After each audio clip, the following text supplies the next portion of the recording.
এই ধর্মের যে সমস্ত ভেষজ চিকিৎসা গ্রন্থ ছিল সেগুলো ইংরেজি ভাষায় অনুবাদ হয়েছে, ল্যাটিন ভাষায় অনুবাদ হয়েছে, গ্রিক ভাষায় অনুবাদ হয়েছে, আরবি ভাষায় অনুবাদ হয়েছে। কেননা তাদের কোনো গ্রন্থ ছিল না। এরকম সেই জাতি আমরা ভুলে গিয়েছি নিজেদের পরিচয়। কারা আমরা জানি না, চিনি না। মূর্খের মতো আমরা অন্যকে অনুকরণ করতে শিখেছি। ঠাকুর বলছেন, আপন ভালো বোঝে না যারা, আরাম পেলেই খুশি হয়, এমন লোকের মত নিয়ে কি কবু দৃষ্টির চেতন হয়? আপন ভালো বোঝে না। ঠাকুর অনেক সময় বলছে আপন ভালো পাগলও বোঝে, আমরা বলি আমরা কেমন পাগল হয়েছি, কোন পাগলের পাল্লায় পড়েছি আমরা। কি করে গুরু চিনবো?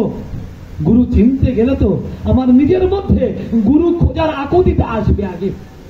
নিজে গুরু খোঁজার ইচ্ছাই নাই, কেননা আমি নিজেই তো গুরু, আমার আবার গুরু হবে কে? আমি কি কম বুঝি? আমি ধর্ম কম জানি? আপনি একজনকে ধর্ম কথা বলতে যাবেন, সে আপনাকে আরো 3 কথা ধর্ম কথা শোনায় দিন, আপনি কাকে ধর্ম কথা শোনাবেন?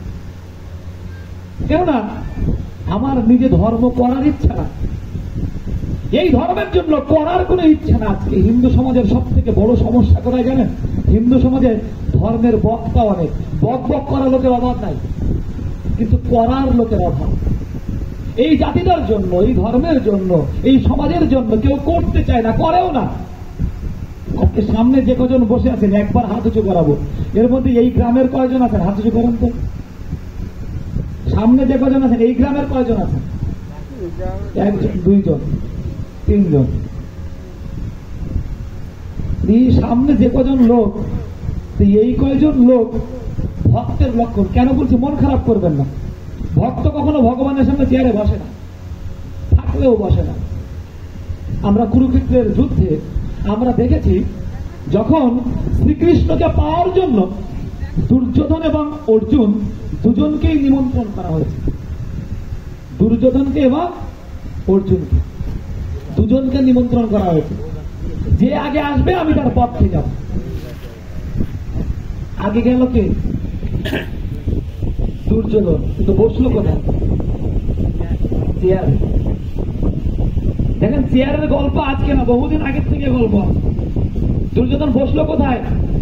চেয়ার। ভগবান কথা রাখলেন না, ছলনা করলেন। ভগবান শ্রীকৃষ্ণ কি বলেছিলেন? যে আগে আসবে আমি। তাহলে আগে গেল কে? দুর্যোধন। তাহলে ভগবানের উচিত ছিল কার নামে যাওয়া, কিন্তু গেলেন না কেন? কারণ দুর্যোধনের মধ্যে ভক্তের কোন লক্ষণ ছিল, তাই ছলনা করে।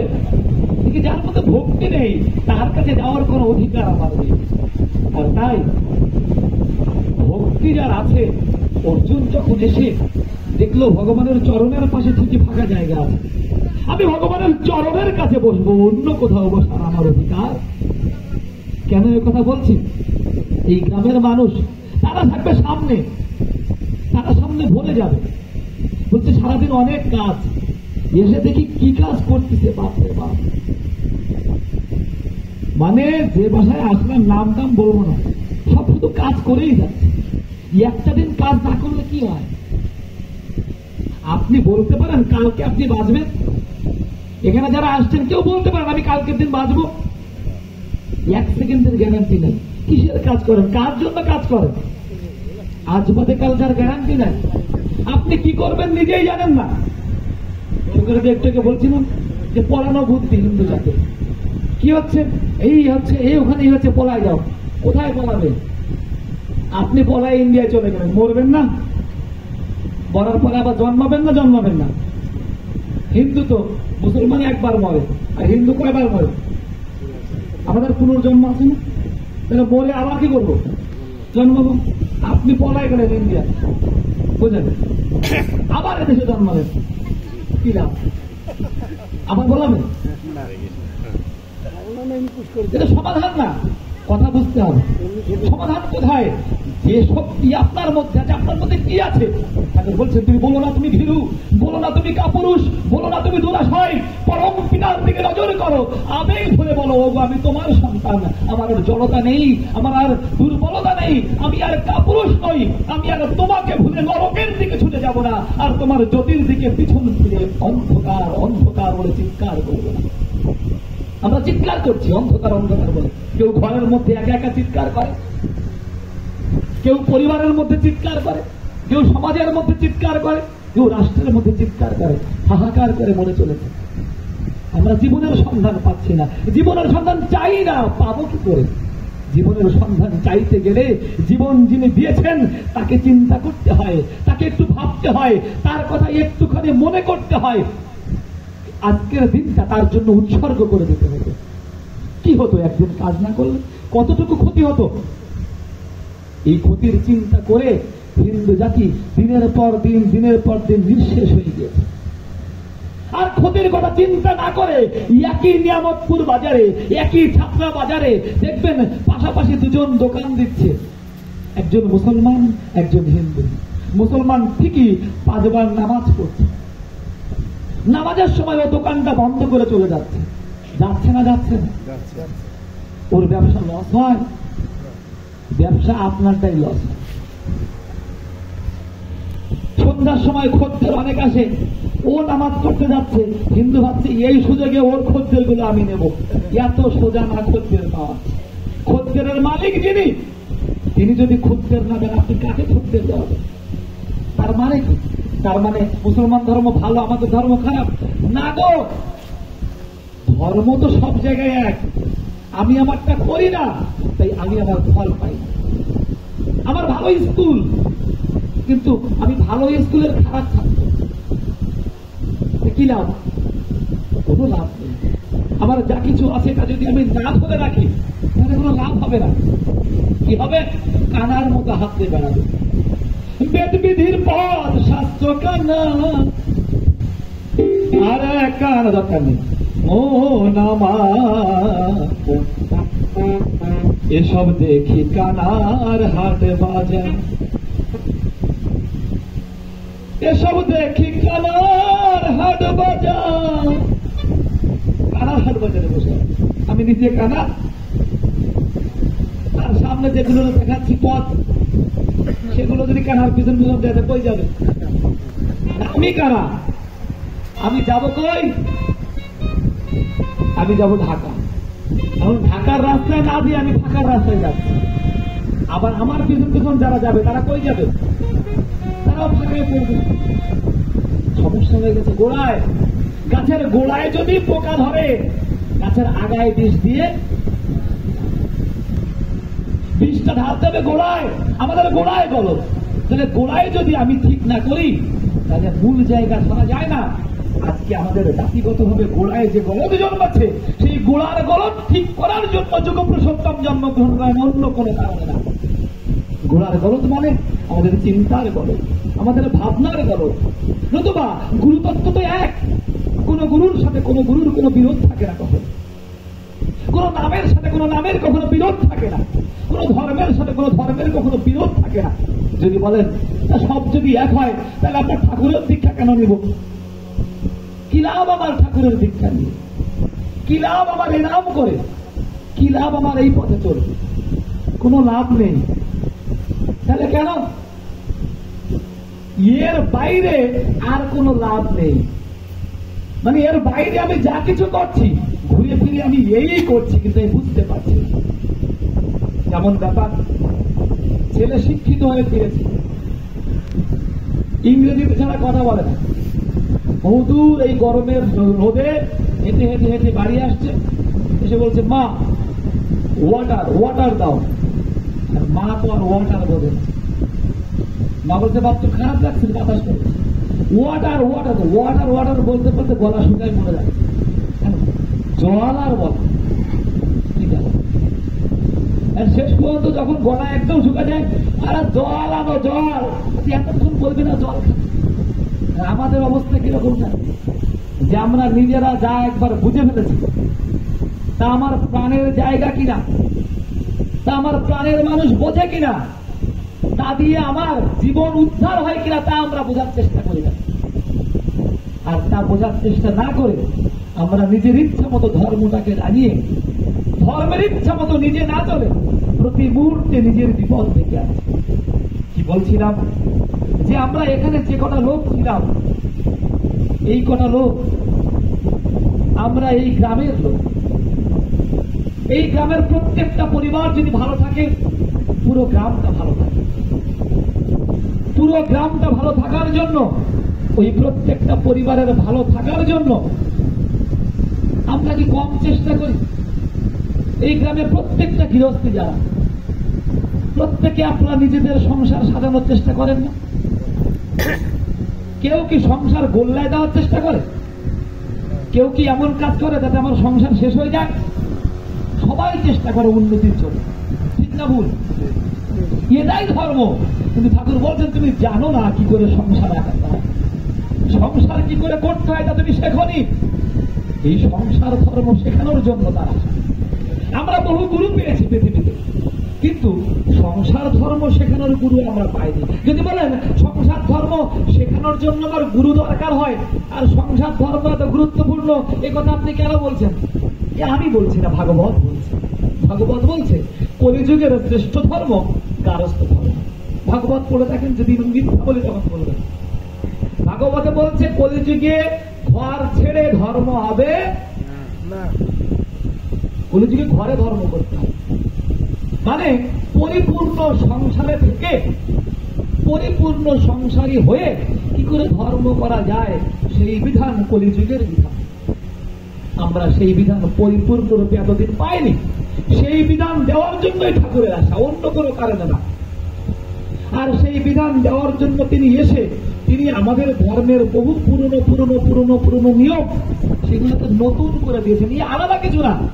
দেখেন আজকে এই অনুষ্ঠানে আমাদের সবার হাতে যদি হাত পাকা থাকতো তাহলে কোনো সমস্যা ছিল? অনুষ্ঠানটা হতো না? লাভ কি জানেন? ফ্যানের সামনে একজনও লোক ওঠে নাই। সত্যি কিনা বলেন? ফ্যানের সামনে যে লোকগুলো বসা একজনও উঠছে? ফ্যানের সামনে যে লোকগুলো বসা একজনও উঠেছে? ওই দিক দিয়ে সব উঠেছে।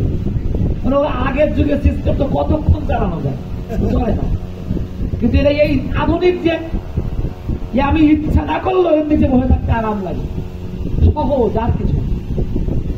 আগে যদি এই অনুষ্ঠানটা হতো, একটা হ্যাচাক ধরতাম, হ্যাচাক ছিল না? কি বলে?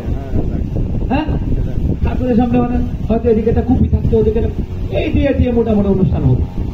যত হ্যাচাক ধরাই না কেন, এইরকম আলো হয়, তাও তো আলো হয় না, কম। ওদিক যদি আরো দিত সুন্দর লাগে। তার মানে কি, যে যত আধুনিক সিস্টেমে আমি যাব তত আমার জীবনটা আধুনিক রকমের ভালো হবে, আর কিছু না। সব কিছুতে আমি যদি আধুনিকে যাই, এখান থেকে নিয়ামতপুর পার হয়ে ওই রামনগর মোড়ের থেকে আরো ওই দিক ঝাঁঝিঘাটে দিয়ে আবার সেই ঝাউড়ি, এখান থেকে 20 বছর আগেও এখানকার মানুষ এখানে হেঁটেই আসে। বেশি দিন আগের কথা, 20 বছর আগে নিয়ামতপুরেও মানুষ হেঁটেই যেত, রাস্তাঘাট হয়নি। এখন যদি কেউ হেঁটে যায়, কেউ নিষেধ করবে? এখন যদি কেউ হেঁটে হেঁটে নিয়ামতপুর যায়, কেউ নিষেধ করবে? কিন্তু কেউ যায়? কেউ যায়? দেখবেন একজন হেঁটে হেঁটে কই যান? নিয়ামতপুর। পাগল বলছে না? তার মানে কি, আমি বর্তমান যুগে থেকে আমি যদি অতীতের জিনিস নিয়ে চলি তো বহির্বিশ্ব আমাকে বলবে পাগল হয়েছে। আর বহির্বিশ্ব বলেও তাই, হিন্দু জাতটা পাগল, ধর্ম বোঝে না, কর্ম বোঝে না, কি কি করে না করে। দেখবেন তাই অন্য ধর্মের, হিন্দু ধর্ম ধর্মই বলে, কি বলে না? বেধর্মী বলে না? কেননা ওরা জানে না ধর্ম আমরা করি। এবার ওরা জানে না মানে আমি নিজেই তো জানি না আমি ধর্ম করি। গোপালগঞ্জে জলির পাড়ে একটা অনুষ্ঠান করছে, ওদের এখানে অনুষ্ঠানের সিস্টেম আলাদা। ওই সিস্টেম এখানে হলেও মনে হয় ভালো হতো। ওখানে সিস্টেম কি, সবাই আসে সকাল 10টা-11টার দিকে, বাড়ির কাজকর্মে একটু সেরে টেরে 10টা-11টার দিকে সব আলোচনায় আসে। এসে আলোচনা শুরু হয়, 3টা-4টার দিকে আলোচনা শেষ হয়, খেয়ে দিয়ে সকাল অনুষ্ঠান শেষ। কারণও আছে, ওখানে আমার বিভিন্ন এলাকার থেকে লোক আসে, ওই এলাকার লোকগুলো ফিরে যায়। বেশি রাত হলে আবার দেখতে পারে। এখন ওই অনুষ্ঠান শেষ প্রার্থনার আগেই তা আমি ওখান থেকে বিদায় নিয়ে চলে আসছি। পথে অটোতে উঠছি, ওখান থেকে টেকেরহাট বাজার ধরেন, এখান থেকে নিয়ামতপুর, এই নিয়ামতপুর বাজার, ওখান থেকে টেকেরহাট বাজার। ওই অটোতে উঠেই প্রার্থনার সময় হল। আমার ঠাকুর কৃপাময় দয়াল ঠাকুর এ যুগে নিয়ম দিয়েছেন, যেথায় থাকি শোষণে বেহুশ করতে সন্ধ্যা প্রার্থনা, কবিতাতে কর্মে নিপুণ শক্তিপাত বটে। যে বাবা তুমি যেখানে থাকো, তুমি সন্ধ্যার সময় গুরুর নাম নিতে, তোমার ওর জন্য বাড়িতে এসে হাত মুখ ধুয়ে অমুক তমুক করে আসনে বসার দরকার সেই যুগ নাই। আর এখন মানুষ খুব ব্যস্ত, যার কোনো কাজ নেই সে আরো ব্যস্ত। এখানে এসে এসব শোনার টাইম নাই, এর চেয়ে তার আসলে চা খাওয়াই লাভ। ব্যস্ত মানুষ, ঠাকুর বলছে তুই ব্যস্ত থাক, তুমি যেখানে থাকো, যে বলতে থাকো, সন্ধ্যা যখন হবে তখন তুমি অন্তত পক্ষে প্রার্থনাটুকু। আমাদের অভ্যাস। এখন ওই অটোর মধ্যে আমি কিন্তু আমার মতো প্রার্থনা শুরু করি। আমার সামনে এক মুসলমান মা আর এক হিন্দু মা, দুজন বসে, ওরা দুজন গল্প করছে। আর ওই মুসলমান মার একটা মেয়ে আমার পাশে বসে। এই চারজন আমরা বসে যাচ্ছি। এর মধ্যে যখন আমি আমার মতো আহ্বানীকে ওরা তো এরকম হাতটা কিছু দাঁড়ানো সম্ভব নয়, আমি আমার মতো করে আহ্বান দিয়ে প্রার্থনা শুরু করছি। আমি আস্তে আস্তে বিড় করে একটু যতটুকু সাউন্ড করা যায় করছি। ওরা দুজন কথা বলছিল, আস্তে আস্তে ওই মুসলমান মাটা কথা বলা বন্ধ করে গেছে।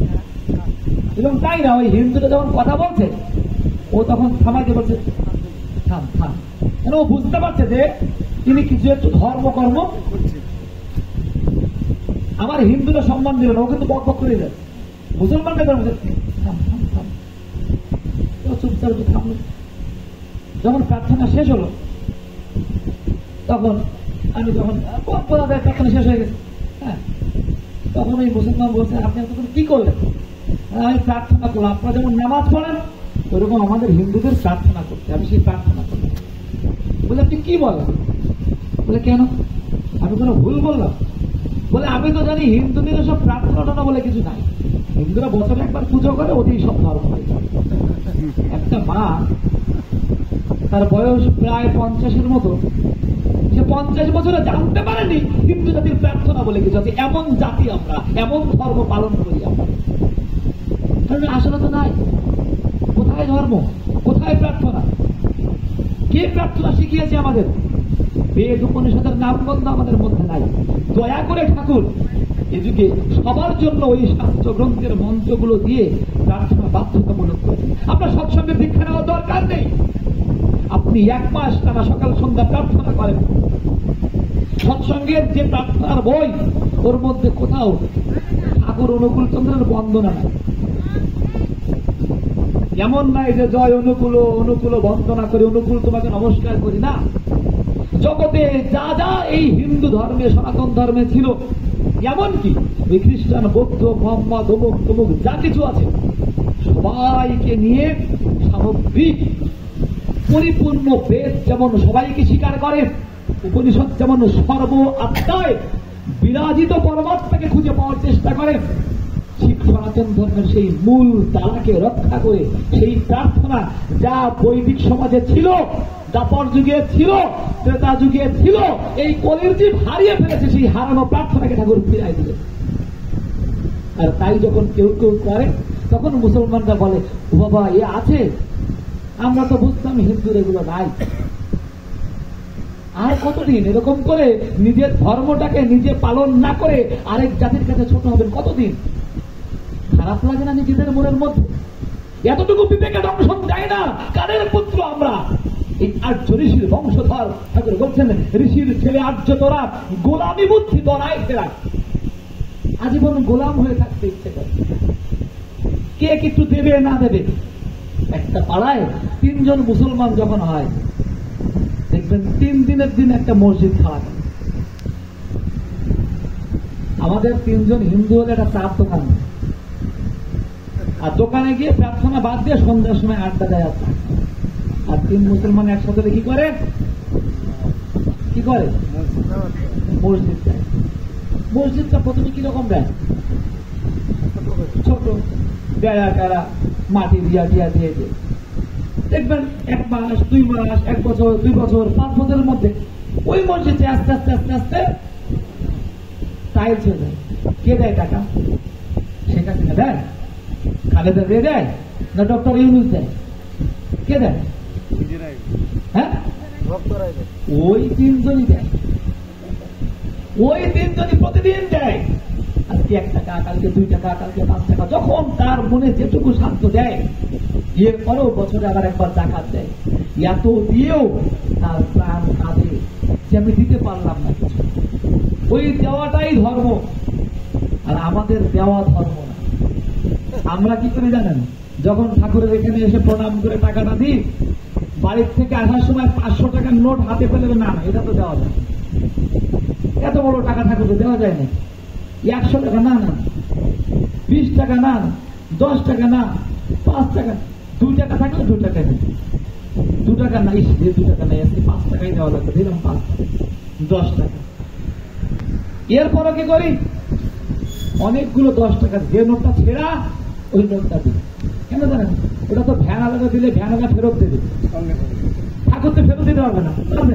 এখন প্রণাম করে যদি কেউ ছেড়া টাকা দেয়, ফেরত দেবে ঠাকুর? কিন্তু আপনি দোকানে দেন, দোকানে তো ফেরত টাকা চলবে না। হিন্দু জাত এরকমই করে, সত্য বলছে। এরকম যদি না করতো, প্রণামের টাকা গোনার সময় ছেড়া টাকা বেরোতো না।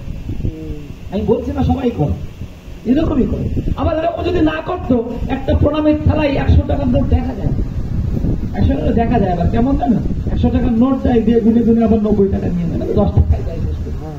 সত্য কথা বলছি। আর তাই কি হয় জানেন? আমরা অপেক্ষা করে থাকি। কি অপেক্ষা? আমরা অপেক্ষা করে থাকি যেখানে একটা অনুষ্ঠান হবে, আর অনুষ্ঠান হওয়ার পর আমরা ওই অনুষ্ঠানে একজন এমপি নিমন্ত্রণ করবে, একজন মন্ত্রী আসবে, আর ওই এমপি মন্ত্রী এখানে মন্দিরের মধ্যে জুতা পায়ে ঘট করে উঠে চলে যাবে। একজন ঠেকাতে যাবে, একটু কেউ কেউ ভক্ত থাকে, এই জুতা বলছে, হ্যাঁ হ্যাঁ কিছু বলার দরকার নেই, কিছু বলার দরকার।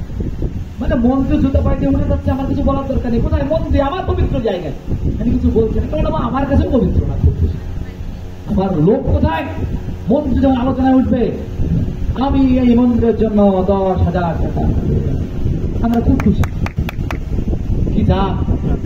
আরে বাবা, একটা গ্রামে যদি 100 ঘর লোক থাকে, 100 ঘর লোক 100 টাকা করে দিলে কত টাকা হবে?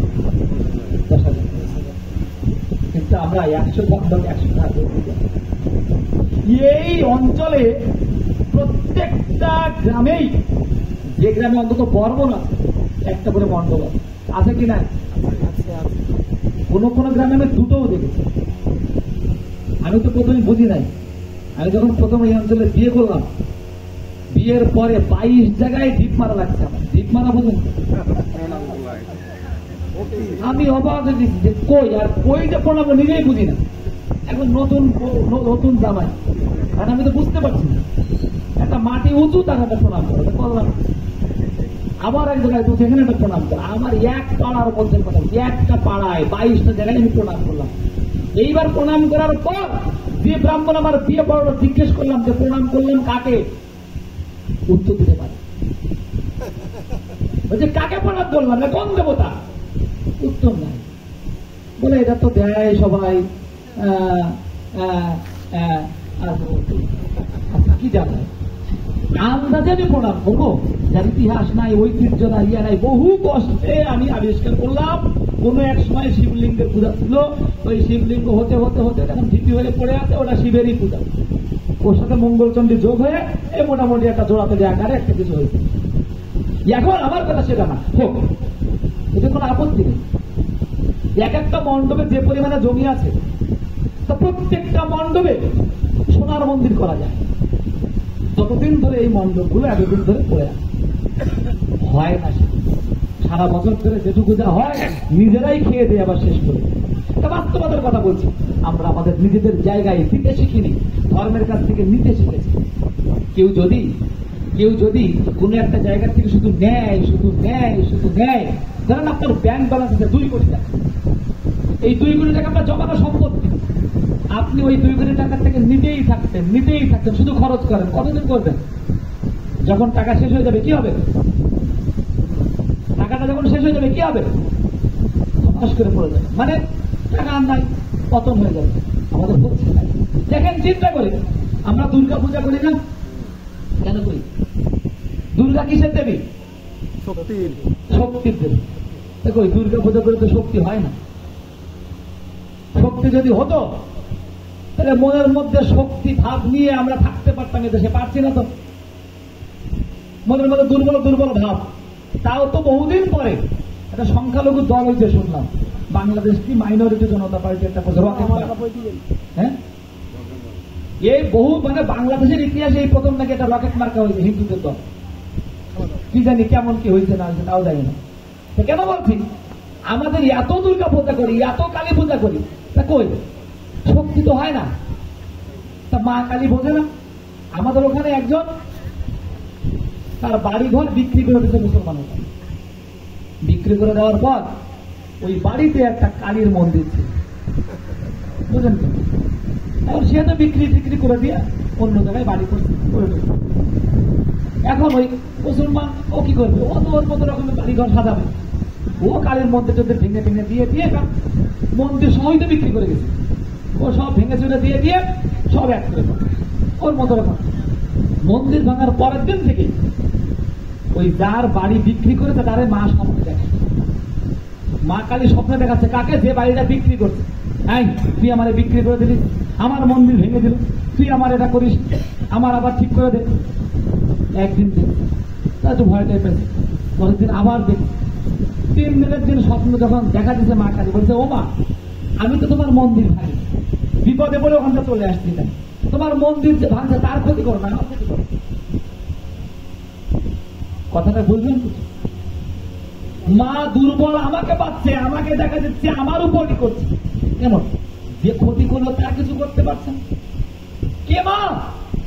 যে আমার মননে, আমার চিত্তে, আমার মধ্যে খেলা করে, সে আমার মা। ও আমার চেতনার মা। আমার ওই চেতনার চৈতন্য যতক্ষণ আমি তাকে না জাগাতে পারি, সারা বছর ধরে দুর্গা পূজা করলেও শক্তি লাভ হয়। সারা বছর ধরে সরস্বতী পূজা করে হিন্দুরা, সব A+ কি হিন্দুরা পায়? পায় না, পায় না। মুসলমানরা A+ পায় না। ওরা সরস্বতী পূজা করে, মুসলমানরা গেলে বেশি পাচ্ছে এখন। তার মানে কি, সরস্বতী পূজা, দুর্গা পূজা এগুলো করবো না? এগুলো করবো, কিন্তু ওই পূজাগুলো তো শিখিনি করা। এখন কি করে পূজা করতে হয় তা শিখিনি, আর তাই পূজা হয় না। ওই পূজায় মা সন্তুষ্টও হয় না। আর মা যদি সন্তুষ্ট না হয়, তাহলে মা আমাকে শক্তিও দেয় না, বিদ্যাও দেয় না, কিচ্ছু দেয় না। কেননা আমরা তো চাইতে শিখিনি। রজনীকান্তে গাইছেন, ওরা চাহিতে জানে না দয়াময়, ওরা চাহিতে জানে না দয়াময়, চাহে ধন জন লোক